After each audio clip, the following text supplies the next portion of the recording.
Good morning 6A students. आज हम सभी विषय हिंदी लिटरेचर के अंतर्गत पाठ संख्या 6 पाठ का नाम है पढ़ने की कला। उसको हम लोग पढ़ते हैं। ठीक है चिल्ड्रन। हालांकि लास्ट वीक हम लोगों ने इस चैप्टर को पढ़ा था, लेकिन नेटवर्क की बहुत ढेर सारी प्रॉब्लम्स थी। ठीक है, तो इस वजह से आप लोग समझ नहीं पाए थे कि हमने क्या बोला, क्या समझा। ठीक है, तो थोड़ा सा रिकैप ले लेते हैं कि हमने अभी तक क्या पढ़ाया था। ठीक है, पढ़ने की कला के अंतर्गत जैसे कि हम सभी पढ़ते हैं और पढ़ना हम लोगों के लिए बहुत इंपॉर्टेंट होता है। कोई फोर्सफुली पढ़ता है और कोई करियर बनाने के लिए पढ़ता है, कोई अपने ड्रीम्स को सच करने के लिए पढ़ता है, कोई सोचता है कि बस पढ़ रहे हैं क्योंकि पेरेंट्स नहीं पढ़ेंगे तो लोग रिस्पेक्ट नहीं, लोग हमारी रिस्पेक्ट नहीं करेंगे और लोग हमारा जो है मजाक बनाएंगे। लोग इसलिए भी पढ़ते हैं कि फेल हो जाएंगे तो हमारे जो पड़ोसी हैं, हमारे जो फ्रेंड्स हैं, वो हमारा मजाक बनाएंगे। ठीक है, कई बार तो हम मतलब कहने का मतलब है कि हम पढ़ते क्यों हैं। क्वेश्चन आता है कि हम पढ़ते क्यों। ठीक है, फिर बात आई थी कि हम पढ़ते तो इसलिए हैं कि काफी स्टूडेंट होते हैं जो कि स्वतः प्रेरित होकर पढ़ते हैं। वो सेल्फ मोटिवेट होते हैं कि मैं कुछ बनना चाहता हूँ, उनका बचपन से एक ड्रीम होता है। और कुछ लोगों के घर घर का एनवायरनमेंट, उनके जो पेरेंट्स होते हैं, पेरेंट्स तो ऑब्वियसली सभी के चाहते हैं कि हमारा बच्चा पढ़ लिख कर आगे जाए, पढ़ लिख कर कुछ बने, कामयाब हो। ये सभी के पेरेंट्स चाहते हैं। लेकिन यदि बच्चा कुछ नहीं चाहता है तो फिर पेरेंट्स के चाहने ना चाहने से कुछ भी नहीं होता है।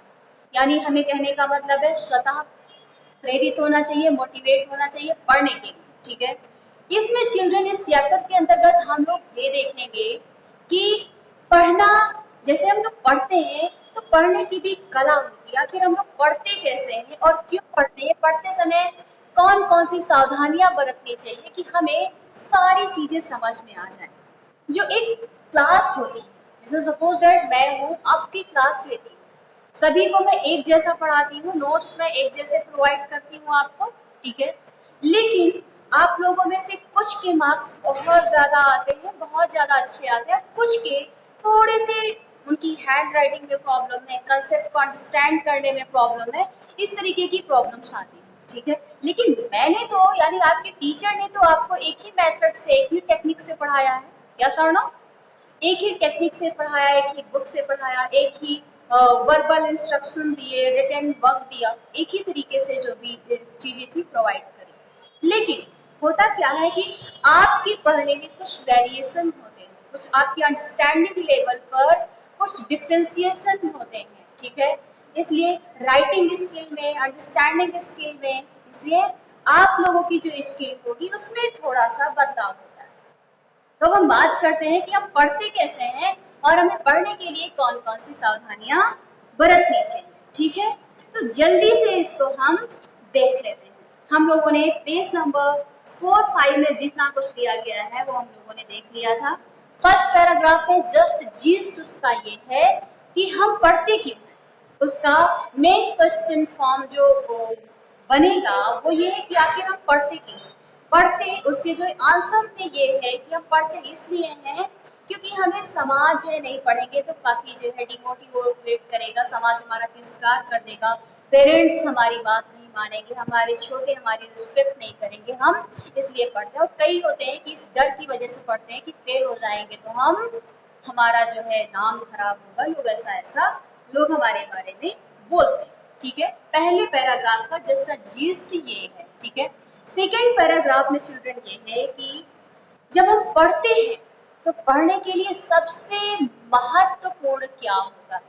सबसे महत्वपूर्ण अभी क्या था, पहला क्वेश्चन क्या था कि हम पढ़ते क्यों हैं। सेल्फ मोटिवेशन के लिए, कुछ कामयाब होने के लिए, पेरेंट्स की डर की वजह से, समाज में नाम खराब होगा इस वजह से। ठीक है, इस वजह से हम पढ़ते हैं। लेकिन सेकेंड पैराग्राफ में ये है कि हम पढ़ते हैं तो पढ़ने के लिए सबसे मोस्ट इम्पॉर्टेंट महत्वपूर्ण तथ्य क्या होता है।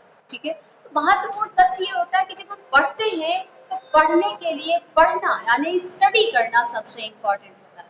पढ़ना बहुत जरूरी होता है। ठीक है, जैसा कि कहा गया है अध्ययन में सबसे पहले महत्वपूर्ण है पढ़ना, यानी पढ़ने के लिए पढ़ना बहुत जरूरी होता है। पढ़ने में सबसे महत्वपूर्ण बात यह याद रखनी है कि जो कुछ पढ़ा जाए समझकर पढ़ा जाए।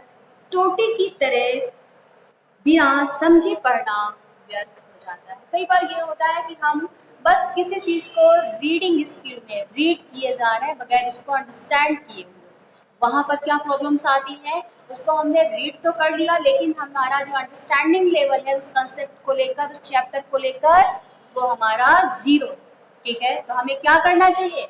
पढ़ने के लिए सबसे महत्वपूर्ण बात यह है कि हमें पढ़ना चाहिए, और पढ़ने के साथ साथ क्या जरूरी है कि हमें समझते हुए पढ़ना चाहिए। ठीक है चिल्ड्रन, आगे पेज को टर्न करेंगे, पेज नंबर 4646। हालांकि ये भी सब मैं पढ़ा चुकी हूँ लेकिन नेटवर्क की प्रॉब्लम थी, इसलिए मैं आप सबको दोबारा रिपीट कर रही हूँ सारी चीजें। पेंसिल, हाथ में पेंसिल लेकर पढ़ो, इससे तुम्हारा ध्यान जो कार्य कर रहे हो उस पर केंद्रित होगा।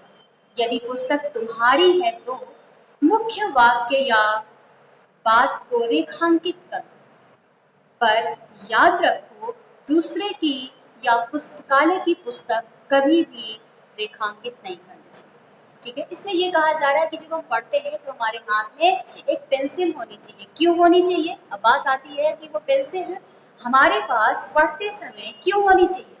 इसलिए होनी चाहिए क्योंकि जो हमें महत्वपूर्ण बिंदु लग रहा है, महत्वपूर्ण अंडरलाइन लग रही है, महत्वपूर्ण शब्द लग रहा है, उसको हम अंडरलाइन कर लेंगे। रेखांकित का मीनिंग होता है अंडरलाइन करना, लेकिन अंडरलाइन उस कंडीशन में कर सकते हैं जब वो बुक आपकी होगी। यदि वो आपके फ्रेंड की है या किसी अन्य की है या पुस्तकालय से आपने ली हुई है, तो आप उस कंडीशन में उस पुस्तक को रेखांकित नहीं कर सकते। ठीक है चिल्ड्रन, ओके, आगे देखते हैं।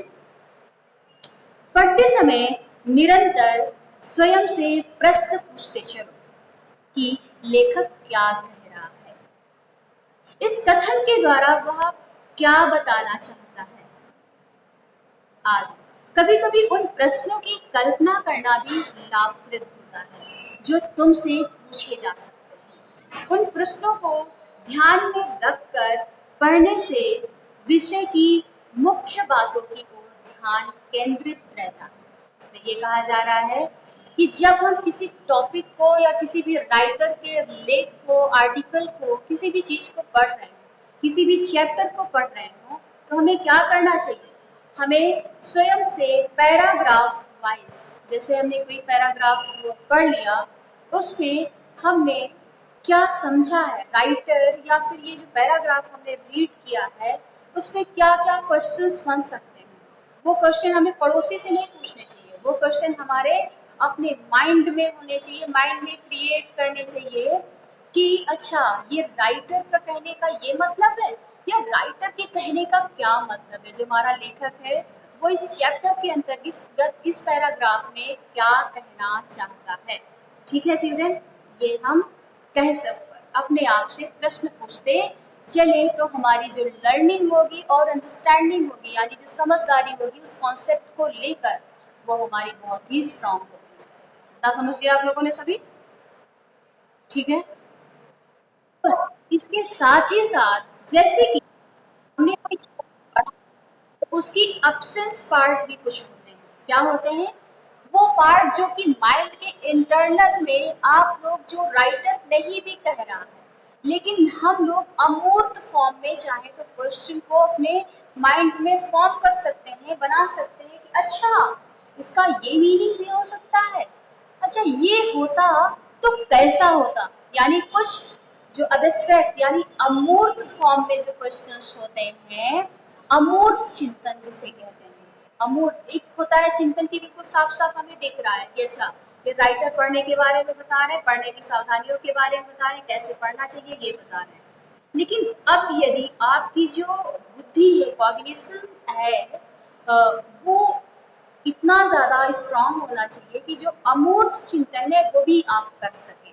तो आप ये कह सकते हैं कि अच्छा यदि इंसान पढ़ता है तो उसके माइंड का जो कौन सा पार्ट होता है जो कि सबसे ज़्यादा एक्टिव होता है, वो क्या हो गया।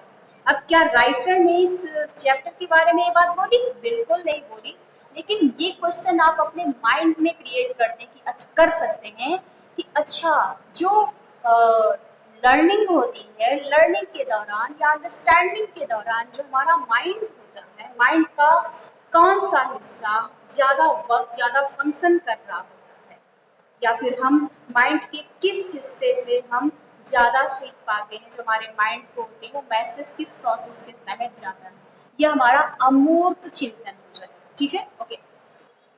अब जो नेक्स्ट पैराग्राफ है उसमें ये बताया जाएगा कि आखिर जब हम पढ़ते हैं